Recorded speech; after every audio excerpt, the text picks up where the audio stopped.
So it is said that the eyes are the window to the soul, but the eyes are actually the only part of our nervous system that's exposed. So for me, the emphasis has always been on the eye as a photographer, but also as a meditation and yoga practitioner.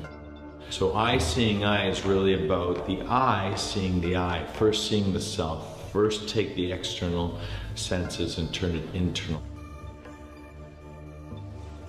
This understanding of this self, seeing ourself or lowercase self, is really important as we journey from the aesthetic to the ascetic and move more and more inward in our practice as we absorb more and more of the external, doing less and being more. That third eye is what's most important. It leads us from imagination to divine imagination.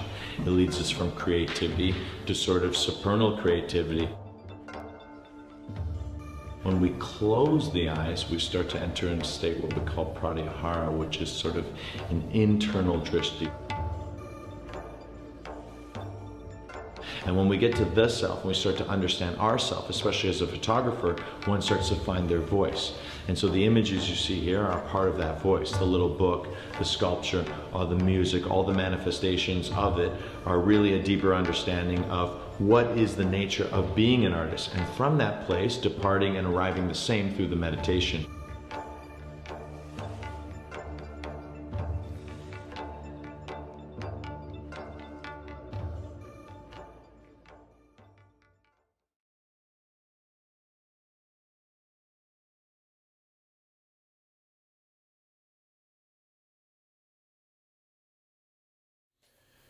So, first and foremost, there are two themes that we always have to stay conscious of when doing the art of photography, which is the mechanism, which is the technique, right? That's your instrument, that's your tool, right? Or what I like to call, yeah, that's your tool. And then your second part is your style. And your style is your instrument, right? A tool is not an instrument, right? An instrument is something you play, right? So, really, it's the same thing. A tool is an instrument is a tool, technique is style, style is technique, but you will have a preference. You will have a preference. So some of you will be more inclined to the technical aspect. I can already tell you which ones right now are. And I'll also say some of you have an inclination towards the style. That's why I said, do bring whatever camera you want. You'll see little Justice here. Justice will have no interest at this moment in her life about learning about digital SLR or learning about manual functioning, learning about aperture, learning about things. She'll hear it, but what she's looking for is composition. She's looking for style, right? Better style for her composition. And in the case of technique, for some of you, you have a style, you have a story you want to tell, but you want to increase it or amplify it or emphasize it with better techniques. How to capture that right gradients or that beautiful solar flare with the rainbows in it, or orbs. There's so much magic when it comes to photography. So technique plus style equals photographic art. Or you could just put the art part. Right? Technique plus style equals art. What is art? Art is a story, right? Ultimately, art is a story. And here comes the consciousness of the eye seeing eye, right? So if the eye, right, looks through the lens of the camera, what does it see? It sees the external. What are you here to study specifically with me, which you're not going to get at Henry's, which you're not going to get in the college, which is what my students, were flabbergasted with and over the moon about, was the fact that we turn it in on ourselves. And that was just the yoga. That's where it came from. The only reason that eye seeing eye, where that came from, is because during my 200 hour, my teacher Gayatri had a part of ours where she's like, do an assignment. I want you all to do an assignment. Yoga and how it relates to something that you are passionate about. Just to kind of spark us into feeling, getting us thinking about workshopping. It was more of a way of, conditioning us to start thinking how we can relate yoga to something. Yoga for golfers, yoga for the workplace, yoga for, children, whatever we were interested in. At the time, I was a photographer. I was coming out of the field of photography, and more into, the esoteric practices and spiritual science of what this is all about, meditation, yoga. So I said, why don't I do it from a photographer's perspective, yoga and photography. So that was my first presentation. For that presentation, what I did was I dissected the techniques, the technical, the mechanism, the form, right? And then the style, which is the formless, which, as you just asked, can you teach style? You can mimic style. You can show style, just like we show fashion and just like we show our images. And if you know the subtle natures of what's going on, you can mimic that style, just like music, blues, rock. There's certain components within style. Keep going. Yep. There's certain components within style that need to be obtained, right? Or attained to. But true style ultimately is your style. And that's I seeing I, right? Not I seeing, not EYE seeing EYE, but rather I seeing I, your individual I, your individual self, right? So your eye is the mechanism. Without your eyes, how are you going to do photography? Right? Photography is a visual medium, right? So, on that level alone, just realize without the eye, without the mechanism, there is no style. So the style is what? Style is ourselves. We're going to do some practices where we will all be looking at the exact same object.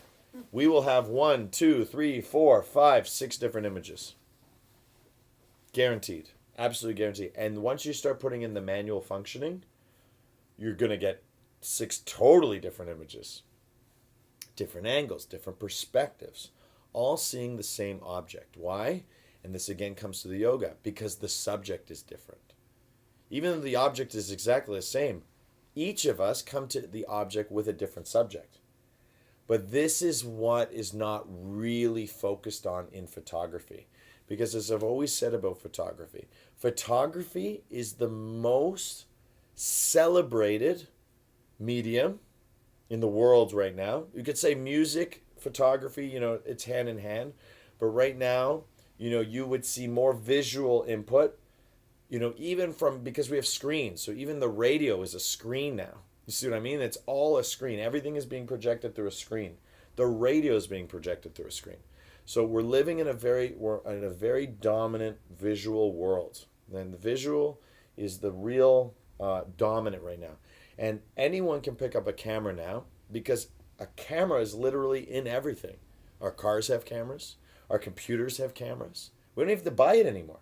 It's literally in what we're buying, right? Our cell phones have cameras, right? And our cell phones have fantastic cameras. That's the other part too. What you can do with your cell phone today is amazing, which is why I opened up to the students and said, for those who are not really interested in being a photographer, you can still enjoy the art of photography by applying all that we're learning to your cell phone. The eyes are the literal connection to your nervous system, right? There's no intermediary. It goes right to the brain. So many have said it is the most powerful, right? And that's why you don't have the saying, love at first song or love at first touch, right? What is the saying? Love at first sight, right? That love, this intangible thing that is beyond our senses, can be what? Heard, touched, seen. Okay, seen. So this is very important to begin with, right? So just giving you sort of, the beauty and the aesthetic of, the importance of photography. But it's so easy to take a picture, right? It's not so simple to create a piece of art with intention and action. And that's when you have that, you have a great photographer, right? So when you can consistently produce great image after great image after great image, there's no coincidence, right? It's not even serendipitous. There's a will, right? And there's an intention, just like we studied in the Gita, right? When you have the two. And so it becomes actionless action. I pick up a camera, I go out today, you might get a good shot, you might get a good shot, you might get a good shot, but I already see the good shot before I even click the button. And that's what we're going to learn. Level 1, be the camera. Level 2, have that relationship where object and subject are now one. Level 3, realize what you're producing, what you are seeing, and you are one. So on all 3 levels, it's one in oneness.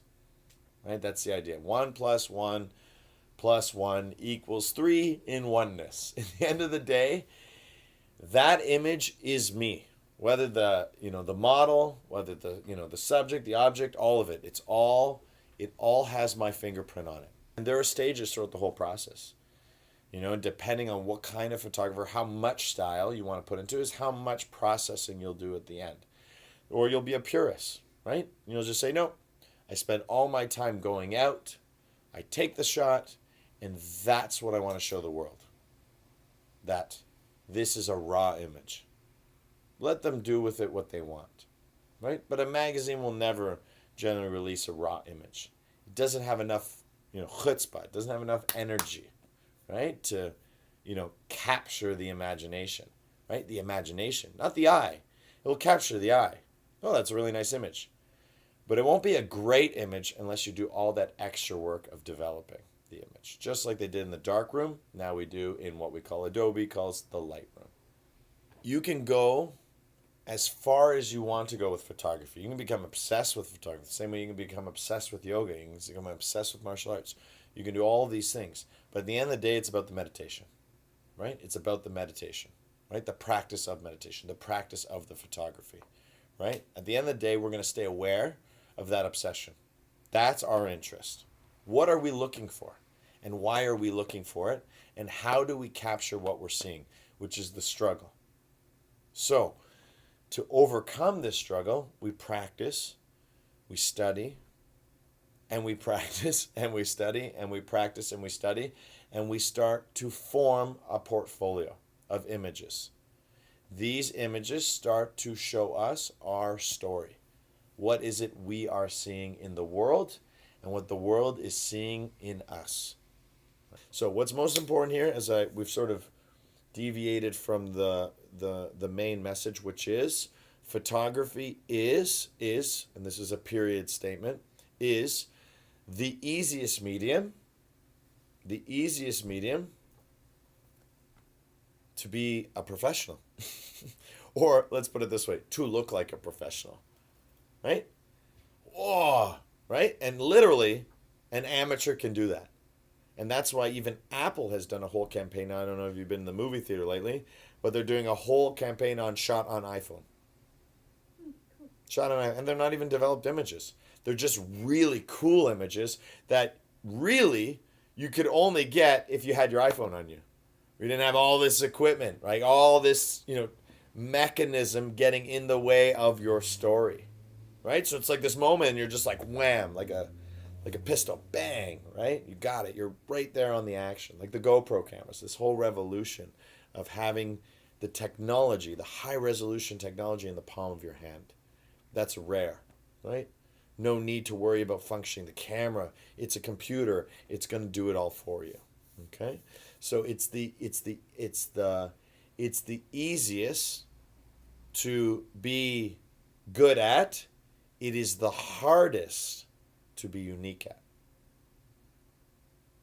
So photography is the easiest to be good at, but the hardest to be unique at. So a picture speaks 1,000 words, but here's the twist of the paradigm. It takes 1,000 pictures, right, to learn to say one word. You want to say love with an image? Do you know how hard it is to find that moment? Go to a wedding and try and capture the bride and groom giving a real kiss to each other. A real kiss, right? Generally, you have to pose them. Because it's so hard to capture that moment. Because what do most people do when they're kissing? Do they want to do it in front of 500 people? Where do people kiss? Do they kiss publicly? Rarely. No, it's an intimate thing that usually is done, when no one's watching. So as a photographer, you have to watch carefully, look deeply, right? And see every moment present to the presence of other things and other people as it's constantly changing. Because what's the only thing that doesn't change in this universe is change itself. Plus, it's like being a Himalayan master. It's like my grandfather was a photographer, my father was a photographer, and I have the photography. So that's where I have a lineage. So that's where it's like authority and stuff like that. So it's pretty cool. I'm excited to push it a little bit and see what's up and gift what I'm sort of teaching you guys today. You've got samples. Yeah, I've got samples, exactly. All right, so we're ready for our lesson. Are you ready? Awesome. Okay, so if it's a little advanced, don't worry. These guys have digital SLRs, like, programmable cameras that they've been working with. We are going to go outside today because it's a beautiful day and we'll be able to shoot today. And we have some point and shoots from you guys. So got a little mixture of everything. But that's how we taught at the college. It was the same way. So part of the teaching was, making sure that everyone understands that photography is a storytelling medium. That's the whole point of photography. You're telling a story, and then through the eye of the lens, you are telling your story. So if we all shoot the exact same object, all of us, right? Everyone here shoots the exact same object.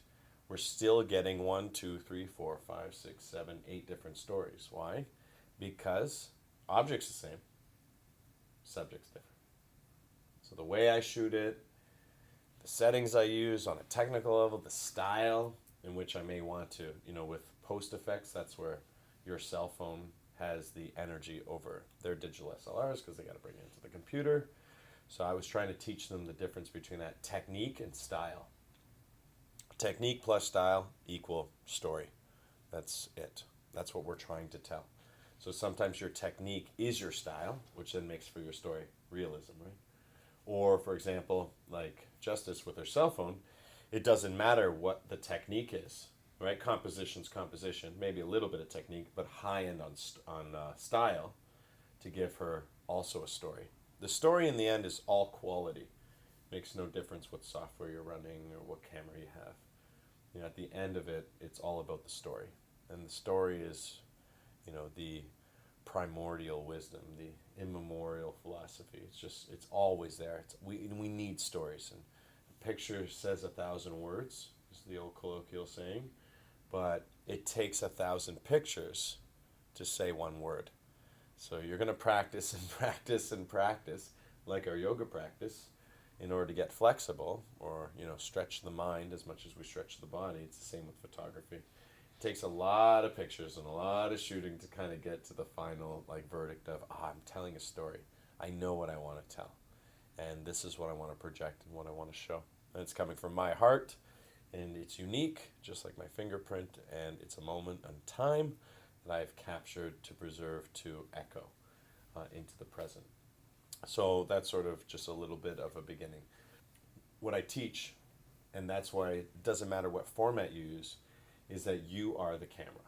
So last week we did the whole overview, so we're going to review it. So I'm going to call upon you guys who have were here last week or 2 weeks ago to review it with us.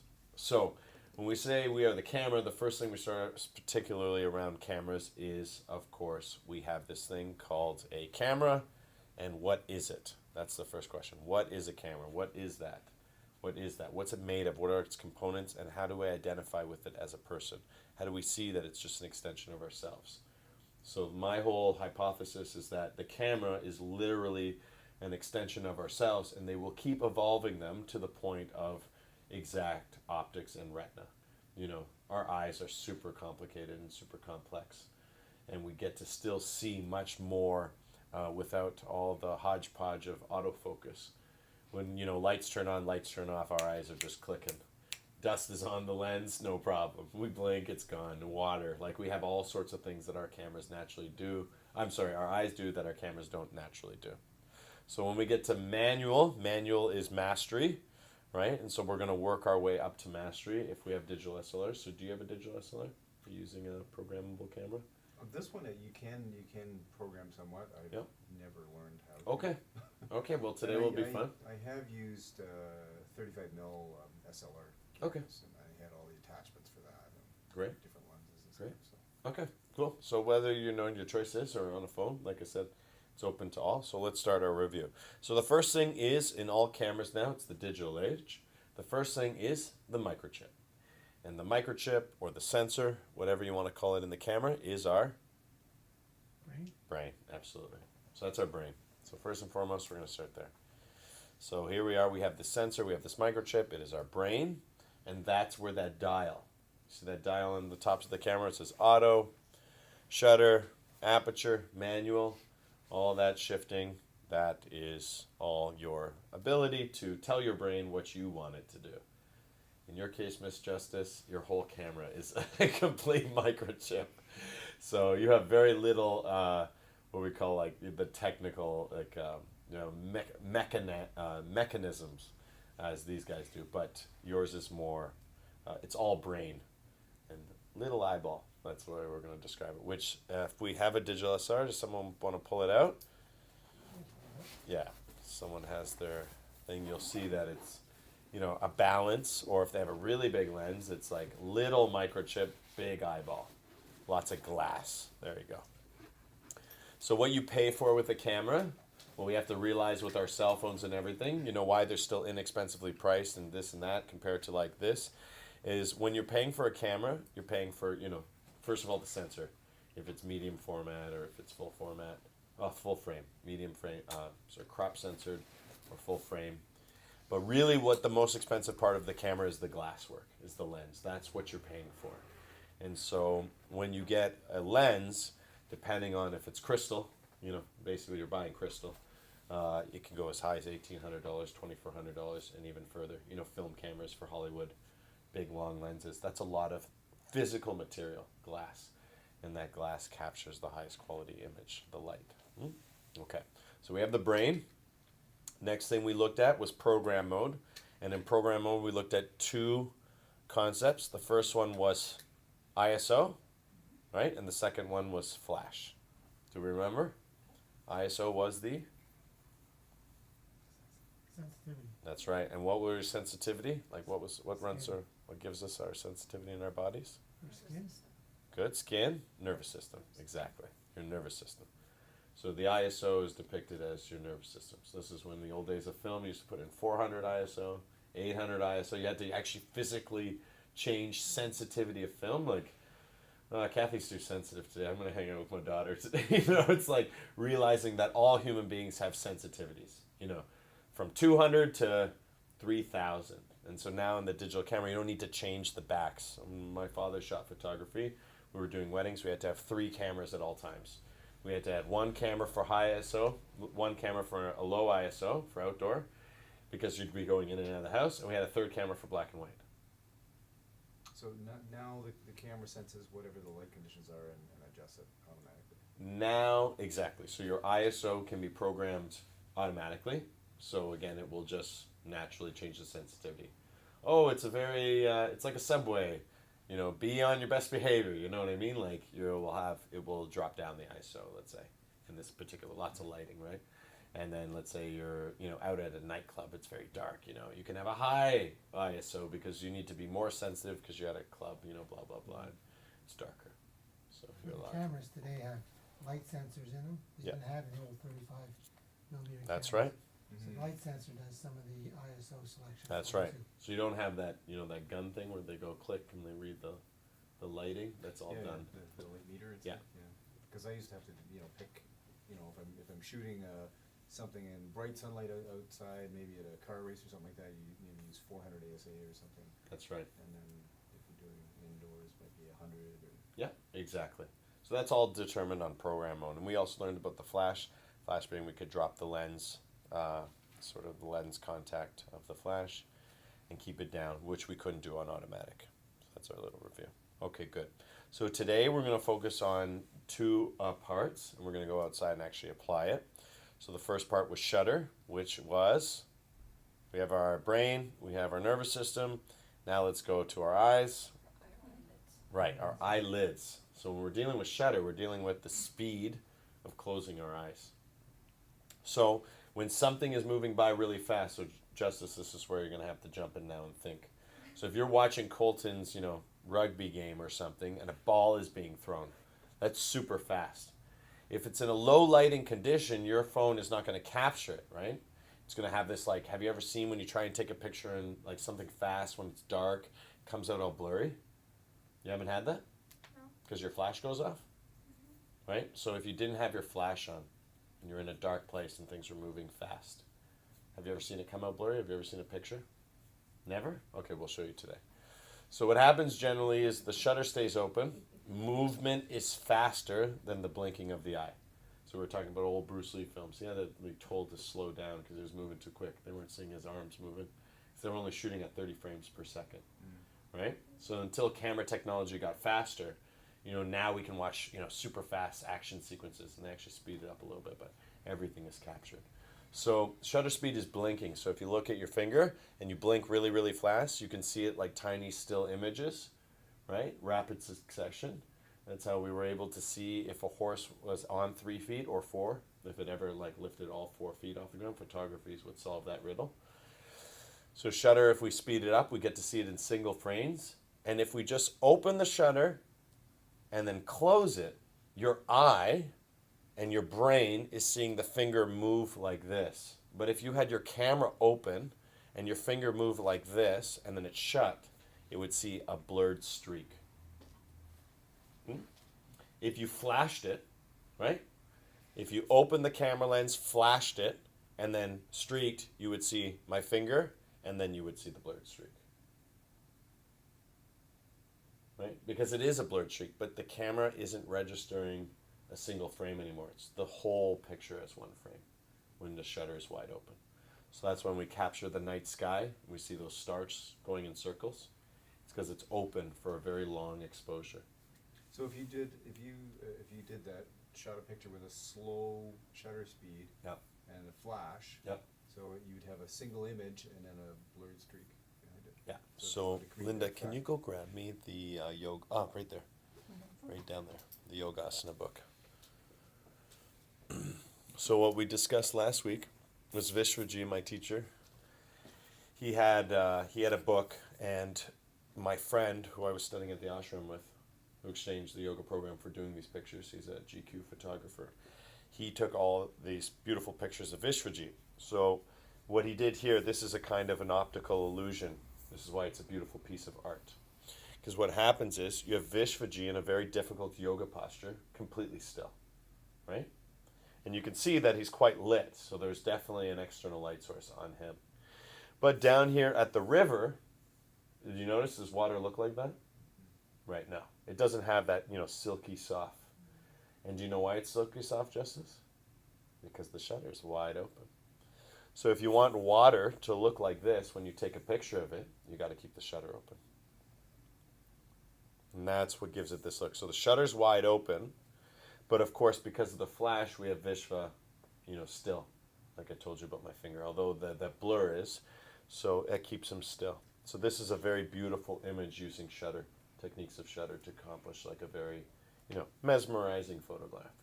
It's telling a great story. It's telling a story, artistically, that here is a yoga teacher in a very difficult posture, completely still. He's actually more still than the river. Right? That's what that shows. And then, of course, from a technical level, it's showing, well, how do you do that? How do you create that story? You see the flash engage, you see the long shutter speed, and you sort of register it all together, the external light source.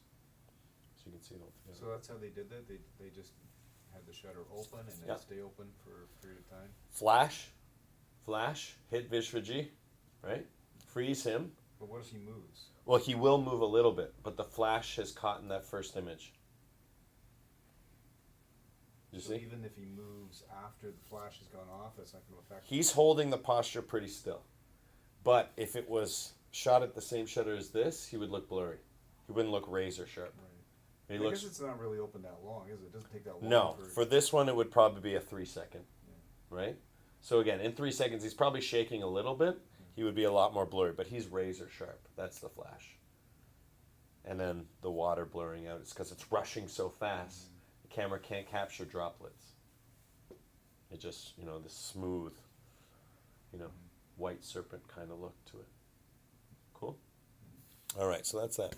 So that's shutter speed. So we're going to play today in nature. We're going to play with high shutter, low shutter. But of course, when we start playing with shutter, right, the blinking of the eye, now we go to the next part, which is the pupil, right, or the iris. We'll call the iris. So we said it before last week. The iris allows your eye to adjust to light levels. So when it's low lighting, if we were to shut off all the lights in here, our pupils would dilate, right? They would open. And then if, of course, we turned on the lights really quick, they would shrink real small, right? Letting the amount of light in. And our camera does the exact same thing. So just this camera will do it automatically. Yours will do it automatically. If you choose to set it on manual, you can actually make it so. And why we make it so is why we want low f-stops is because we want the iris to be wide open. And the reason why we want the iris to be wide open is because we want a small depth of field. Because the larger the iris is open, the more depth of field you can get from your image. And depth of field is when the camera has that sort of what we call that creamy background. I'll find a nice picture here. So here's a picture of Vishva and Ramjula Bridge, or his Laxmanjula Bridge. See how he's crystal clear, right? And you see how the background's all soft, like a painting. I'll get you another example. Maybe That's a shallow depth of field. that's a shallow depth of field, right? All that's in focus is Vishva. Everything else is not important. But that's the art of it, right? You still see that he's somewhere, but he has... So, for example, this one, right? You can tell who's important. Is it the man playing flute? No, because he's blurred out. If he was really important, the photographer would have kept them on the same depth of field. Right? So he's important, but he's not that important. We need to see that he has a flute, but we don't need to see him completely, his details. We don't need to know, too much about him. But they're actually quite close together. So he's just blurred out slightly. If he was a little bit further back, about 5-6 feet, he'd probably be blurred out completely. He'd look like a strange abstract image. This one, again, this one doesn't have any depth of field. Photographer's choice. What one? Yeah, here's a good one. Boat pose. So here we are, Vishwaji's in boat pose, in focus, right? That's the layer, right? So the camera is focusing here on the steps. Notice the steps are starting to get blurred out. And then as soon as we pass the steps, you can still see the image of a boat, but now the boat has been bokeh'd. It's out of focus. Just enough, though. If it was too far away, you wouldn't be able to tell if it was a boat. Too close, it's like, it's stealing away from my image. Cool so far? So that's depth of field. So that's what we want when we have a larger iris. So when we're closer to 1.8, 2.5 for your cameras, I think it's going to be about 3.5. That's your lowest f-stop. F-stop is how we assign the technical. That's by your lens too, isn't it? It's all based on your lens. So her iPhone, what number iPhone do you have? 5. 5. So iPhone 5 I think is 2.6. iPhone 6 is 2.2. iPhone 6 is 2.4. iPhone SE, mine, 2.2. iPhone 7, 1.8. Which means it's better in low lighting. You can get more light in the iris because it's more open. It's more on drugs, right? So it's the lower the f-stop, the more. More light, yeah, the more openness you get. And of course, what does that do? It creates these bouquets. It's not you, it's not me. It's yours. Who is it? So that's the idea. So when we get those bokeh shots, what we want to do is zoom the camera, right? Zoom the camera onto what it is that is the object, and let the subject, which is, what's around that object, your subject, right? So you're the environment. Let that subject dissolve around it. You just want to focus on Rosa because it's a portrait shot. We don't really care about selling products or seeing things. We just want to know that she's at a yoga studio. So we want that nice bouquet from the Buddha all the way back. We're not really looking at details. But if this was a magazine shot for, fashion or a furniture store advertisement, where we're looking at the different chairs, we would want it all in focus. So we would want a higher f-stop, larger depth of field.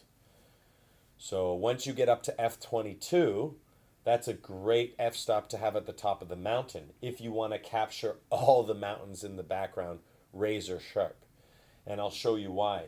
If you look through your hand and create a little pinhole, you'll notice that there's almost zero depth of field. It's like looking through a telescope, right? You know those old pirate telescopes? Okay? You see how everything looks flat? If you don't understand what I'm saying, look at something you're looking at flat, really small, Justice, even smaller than that. That's it. And now open it up. And now you're like, oh no, they're not that, chair and See you, Rosa. that chair and you are not right on top of each other. It looks like they're flat, like a two-dimensional image. And then once you open it up, you're like, oh no, there's all this space. You see space. So your eye does the same thing. Okay, put your finger right in front of your eye. Notice the background. Stare at your finger though. Background blurred out, didn't it? Okay, move it in front of you. And notice when Rosa or whoever's in front of you and your finger go in the same line of focus. So I'm with Rosa, so I'm looking at Rosa and my finger, it's in focus. I'm bringing it closer, I'm just staring at my finger. And now Rosa's out of focus. More and out of focus. Even more out of focus as I stare at my finger, even more. Even more. So that's how you know depth of field. The closer you are to the object, the more sort of bokeh, we call it in photography, subject matter you're going to get. Okay, and just do the finger trick, right? So if your finger's out here and you're trying, why am I getting that depth of field, right? It's because you're not close enough to your object and your background is not far enough away. I'm just thinking of my daughter's graduation. I Yep. thought, oh, I won't bother with my phone. Well, I couldn't see anything. Like, she was so far away. Yeah. Yeah, that's the other And problem too. that was when I realized the weakness of the. The cameras, right? And that's a telephoto. That's what we call telephoto, or you can have prime telephoto lenses, zoom lenses, whatever you want to call it. Point and shoot, you can just zoom it in. And that's, all being it's digitizing the information as the glass is working like a magnifying glass. Or it can work the other way, right? It can work as a telescope, but it can also work as a microscope, right? Macro. You get those bugs and, butterflies and leaves and all those cool images that you see. So that's all done in A. That's all aperture. Okay?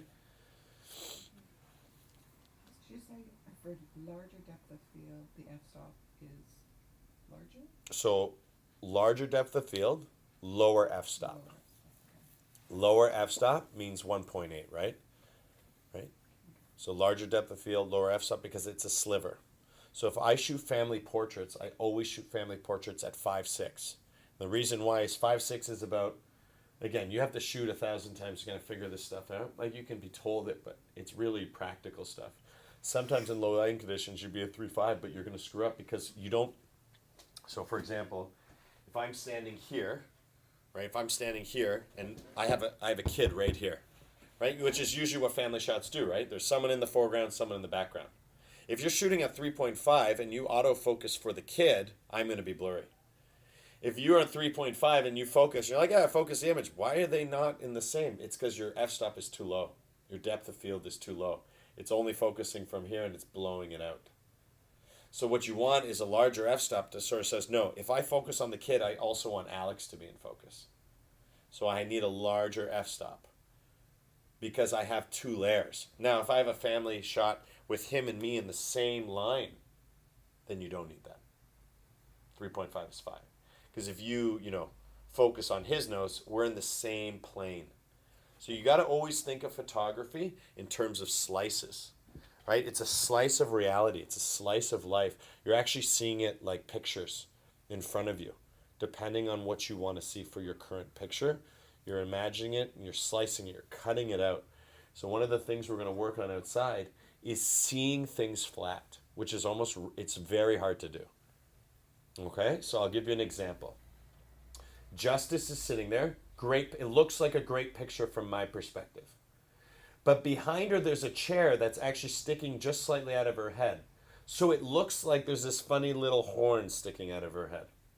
Okay? Again, I'm a photographer. Great shot of Kathy right here. It's a nice low angle. She looks good. The lighting's good. But there's a purple orb growing out of her head like a fetus growing out of her head. We don't think about that because we don't see foreground and background as one. We don't do this before we take our picture. We just look, oh, what a nice tree. Click, oh, look at my daughter standing in front of this, these random objects in the background, because your eye sees depth. No depth. Camera doesn't see depth. It just goes like this. Unless you shoot with depth of field, then it doesn't matter. Right? If you shoot with a low f-stop, then it doesn't matter what's in the background. It's all going to look pretty and beautiful. So if I was to shoot Kathy here, let's say I had to shoot Kathy here, or I want to shoot Kathy here, if I want that purple orb in the picture, I would actually get Kathy to sit here. Kathy, I really like this shot. I love that purple orb behind you. Kathy, come sit at this corner, and I'm going to shoot this image. Now that purple orb is going to be blurred. It's not going to pull from my picture. So that's where it sort of competes with the story. You see what I'm saying? And this is very important. So that's our iris, right? So so far we have brain, which is our sensor, our nervous system, which is our ISO. We have our eyelids, which is our shutter. We have our iris, which is our aperture. And then finally we get to M, mastery. You have control over the whole system. Because remember what I told you? The eye is the only part of our nervous system that's completely exposed. It goes directly to the brain. There's no cover. Right? Yes, you have your eyelid, but it stays open. So it's just going direct. That's why the power of vision, the power of sight is so precious to us. That's why it's love at first sight, not love at first sound. Right? Because it's direct. It's like a feeling, like we talk about martial arts.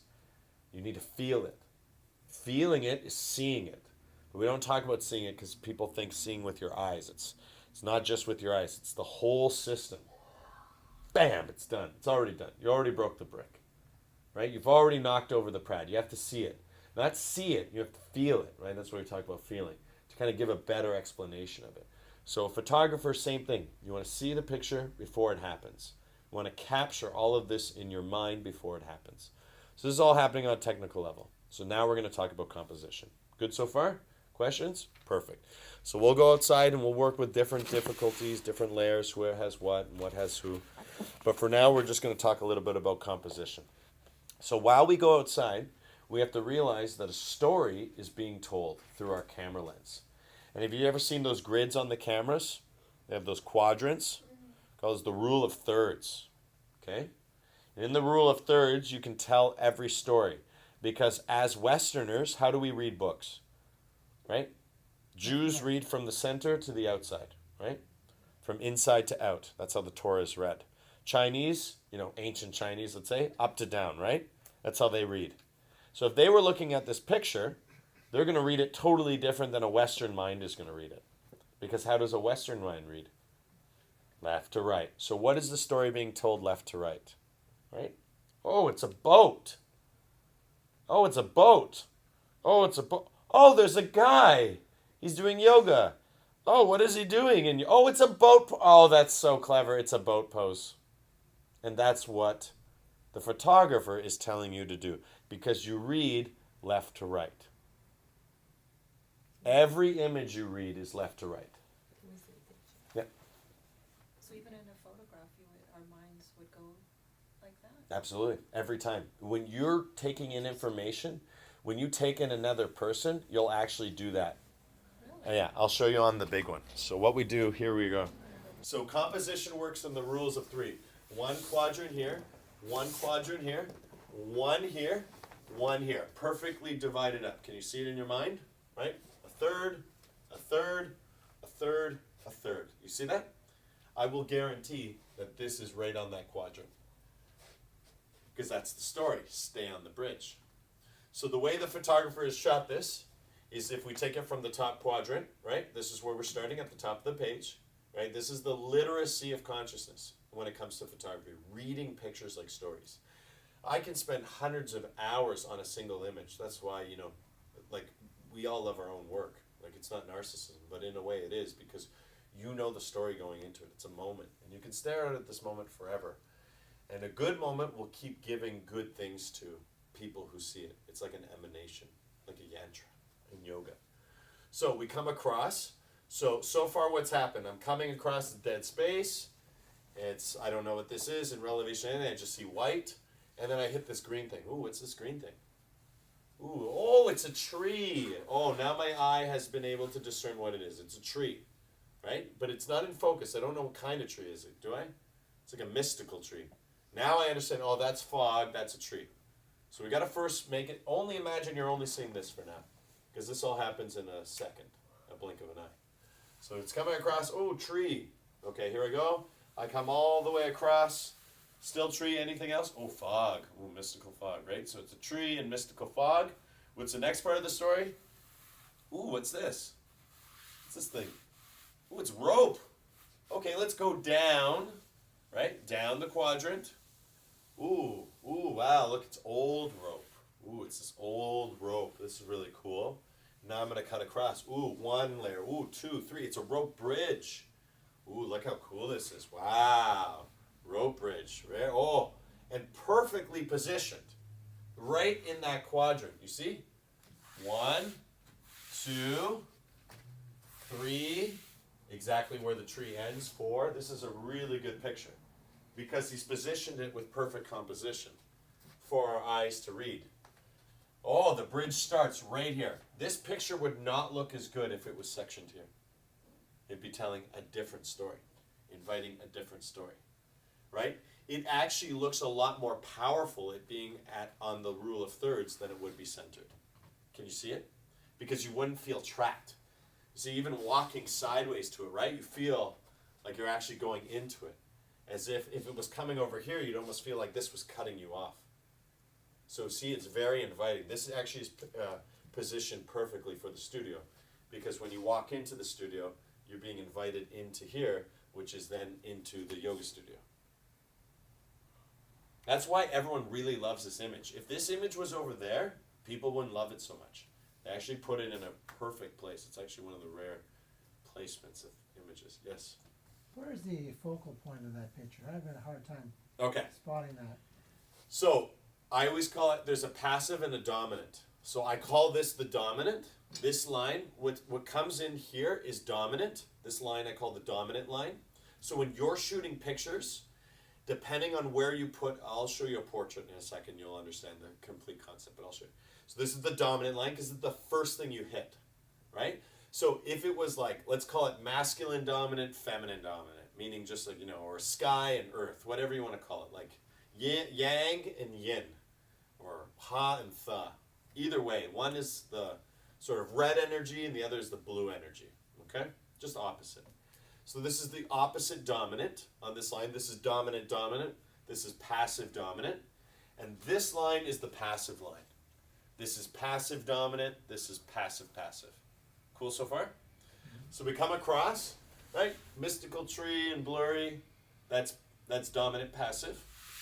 Fog, passive passive. Right? No, passive dominant. Coming down, bridge, passive passive. Walking the bridge, aggressive or dominant passive. And then straight up again. And then that's, look at that, right up into the tree. So your eye goes 1, 2, 3, 4, straight out. And that's what the composition of photography is in the rule of thirds. It's how people tell stories. It's the simplest, yes. So how would that would apply to like North American way of reading, right? Left to right. Mm-hmm. So what if you're shooting an image that's going to be used for an advertisement in another part of the world where they read differently? Exactly. See, I would say that you would then be showing images differently. Because again, it's the literacy of consciousness. You're telling a story. We read left to right, right? So the way we would scan a page, you literally imagine scanning a page, Rosa. You would read this way. Your eyes would drop down. Oh, there's more information over here. Good. And then, oh, that's it. I'm on my way out. Right? You can't think of it as line, right? If you had multiple images, it would be out. Out.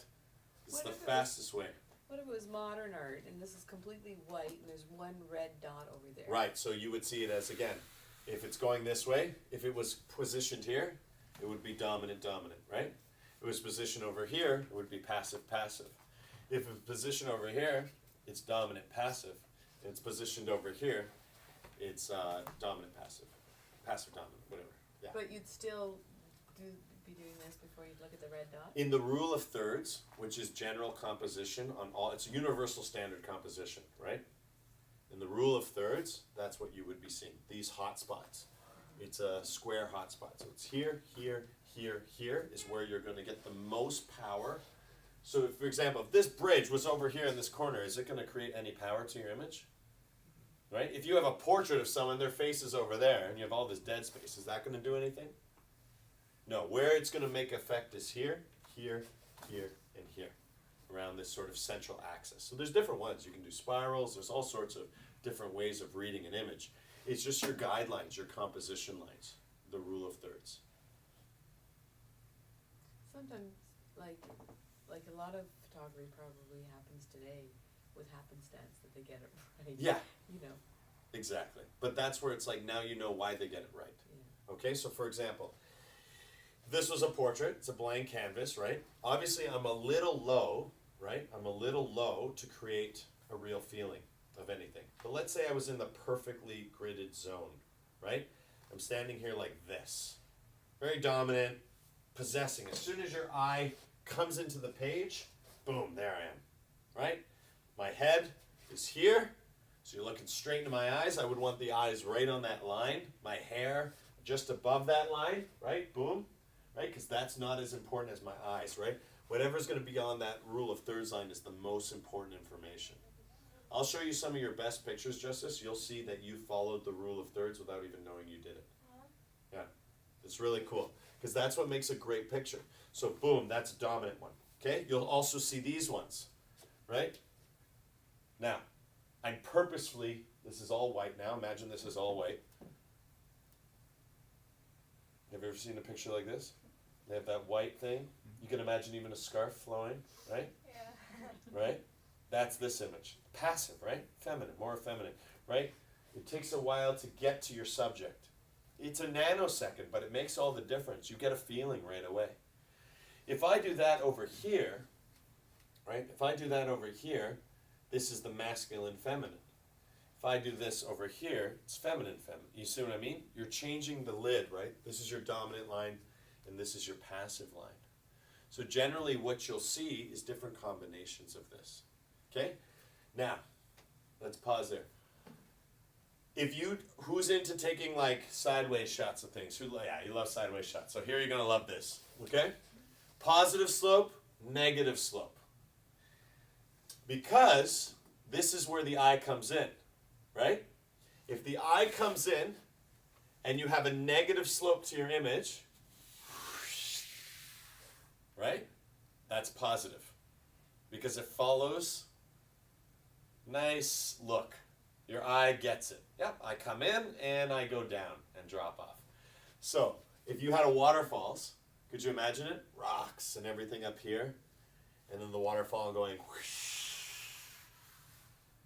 Wouldn't that look nice?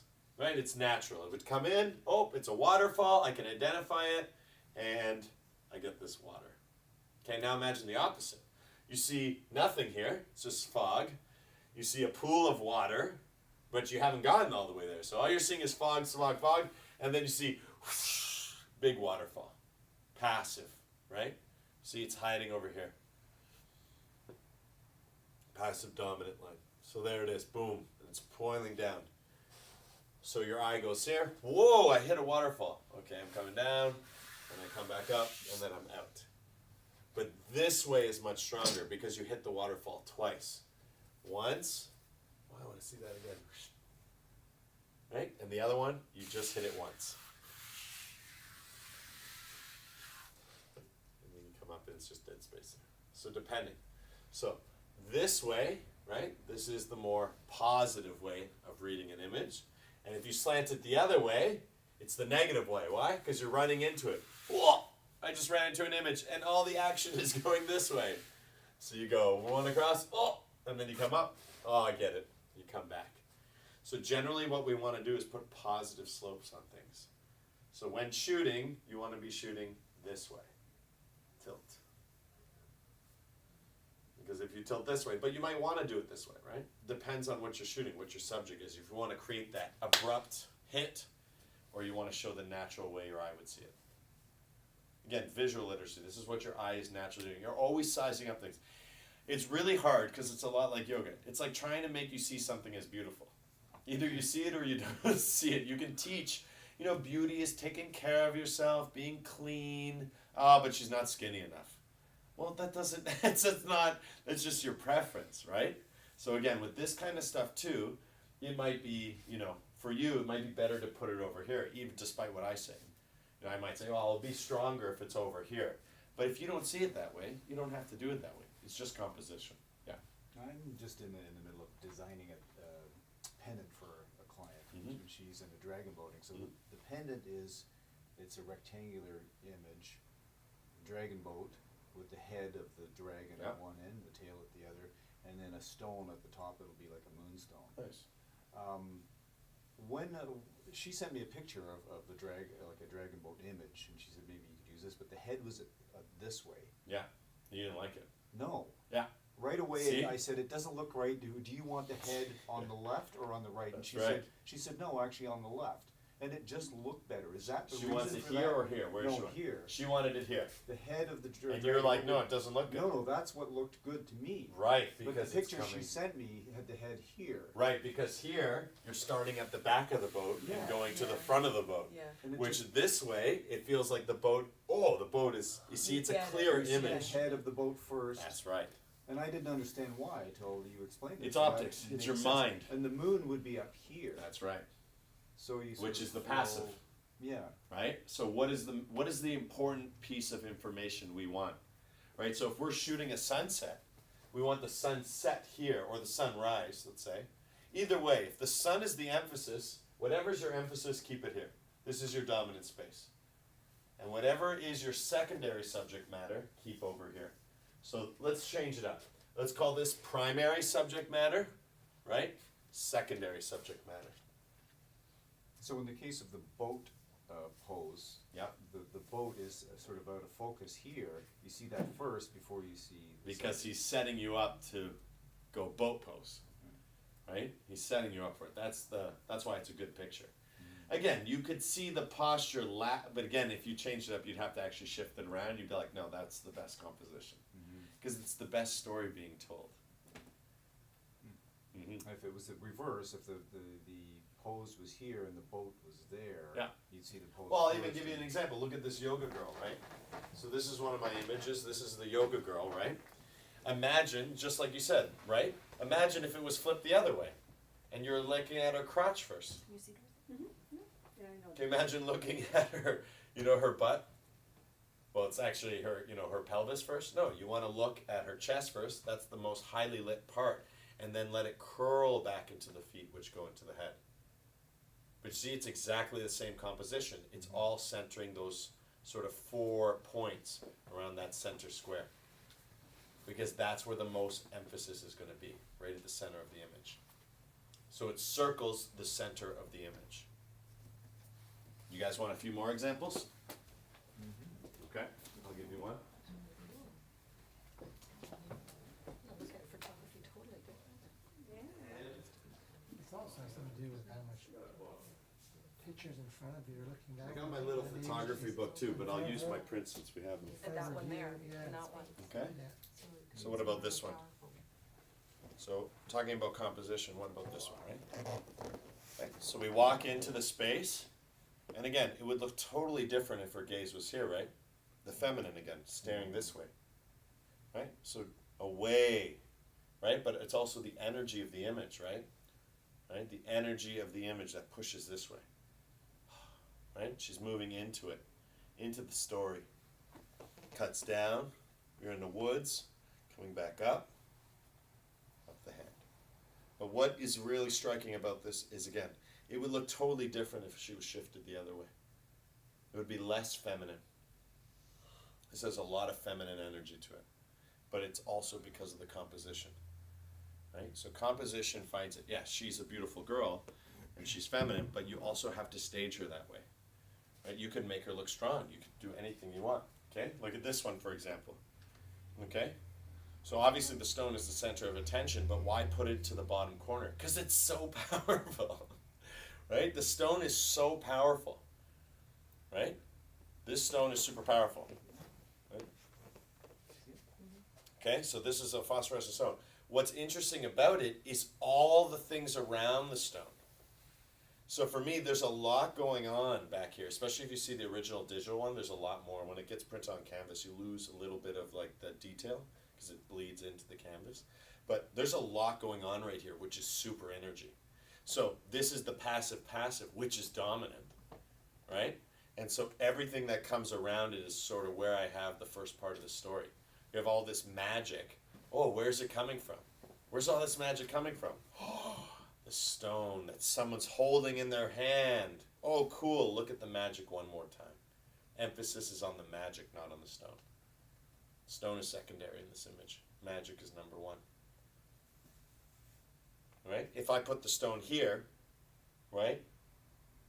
If I had magic below the hand, maybe I would put the stone here. Right? But now the stone would be, you imagine seeing the image like this? It would kind of look weird, wouldn't it? Right? So you intuitively know, but why do you know? It's because of the rule of thirds and composition. So this is our primary line. This is where we want the primary action. You call it the masculine, you know. But again, it's basically here and here. And this is where your, you know, primary information is going. And this is sort of passive primary because it's still on this line, right? Because the eye goes here. And it drops down passive, or secondary. Shoots over here, secondary, primary, back up to primary. This one gets the most attention in every photograph, this area right here. So if you look to the left quadrant, you'll always see the most amount of information here. So that's dominant, passive, dominant. Yep. Passive, Passive, dominant, dominant. or dominant, passive, whatever you want to call it. Just the opposites, right? And then dominant. Cool. Masculine and feminine, yin and yang, the yoga of every moment, consciousness in the image. Cool? So we're going to go out today, we're going to create some images. We're going to work with depth of field for some of us. Others, we're going to practice shutter. And then we're going to also, for those who have cell phones, we're going to practice composition. I want you to tell some stories. So the goal is always, let's walk away today with one awesome image that you actually shot to capture a story. Right? So a picture speaks 1,000 words. It takes 1,000 pictures to say one thing, to finally get one story.